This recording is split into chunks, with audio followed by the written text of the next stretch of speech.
Hi everyone, we're back for another stitch tutorial. I have here a sampler showing a bunch of different ways that you can mend your items. I'm going to be showing you two patchwork techniques today. This one here, which has a patch that shows through to the front.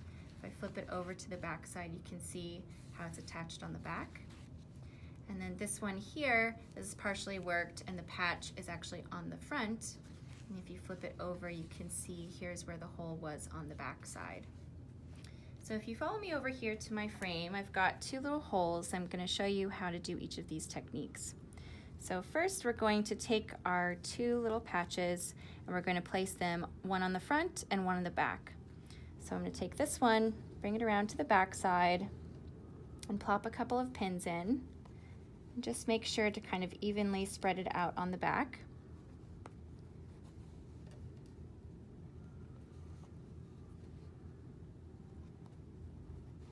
And this one here I'm going to set on the front. And here I just have the fabric just cut. The edges are showing here. If you want, you can underturn the edge like that and then do your stitching. I'm just going to leave it flat because this is quite a thick piece of fabric and I don't want it to be too bulky. So I'll just pop a couple of pins in here. And when you're choosing fabric for something like this, it's ideal if you pick something that's nice and sturdy and the same thickness as the fabric that your main item is made with, and that will help to make the patch last a little bit better. But you can also just pick something decorative that you like the look of. Okay, so we've got our patch on the back and our patch on the front. And I'm going to use this cotton perlé thread because I like the way it looks. I like it's nice and shiny and pretty.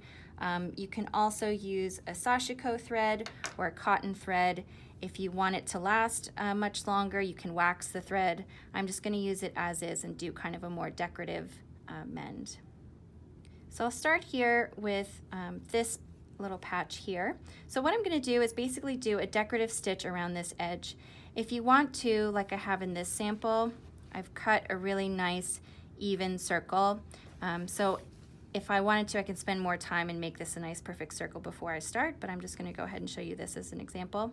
And then with this hole here, it doesn't really matter what it looks like on the back side because it is completely covered.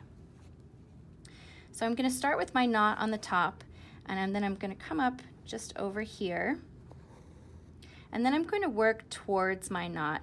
And as that happens, I'm going to be covering the tail on the back side. And then once I get to my knot, I'll just cut that off. I'm just going to do a simple satin stitch for this one. So coming up on the inside and then down on the outside. You can do whatever sort of stitch that you want. You can do a buttonhole, you could do a herringbone. There's going to be plenty of stitches going around this to hold this patch in place, so I wouldn't worry about it coming undone.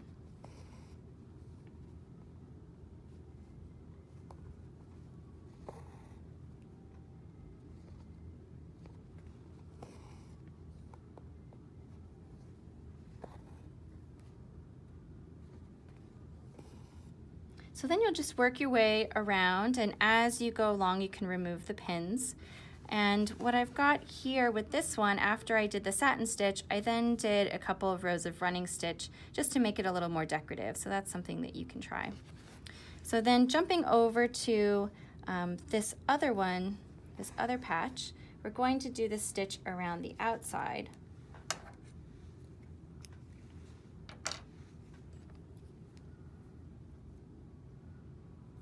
It's the same idea. You can start with the knot on the front and then start a little ways over here and then begin your stitch, work towards your knot, and once you get to your knot you can cut it off. So with this one I'm going to try a buttonhole stitch, which is a slightly different stitch. It's a little more decorative, but equally I could use a satin stitch or a herringbone like I mentioned. So I'm going to go down inside here and then come up on the outside inside this loop here, and then I'm going to pull. So down on the inside, up on the outside, but inside this loop, and pull. Down on the inside, up on the outside, and then pull.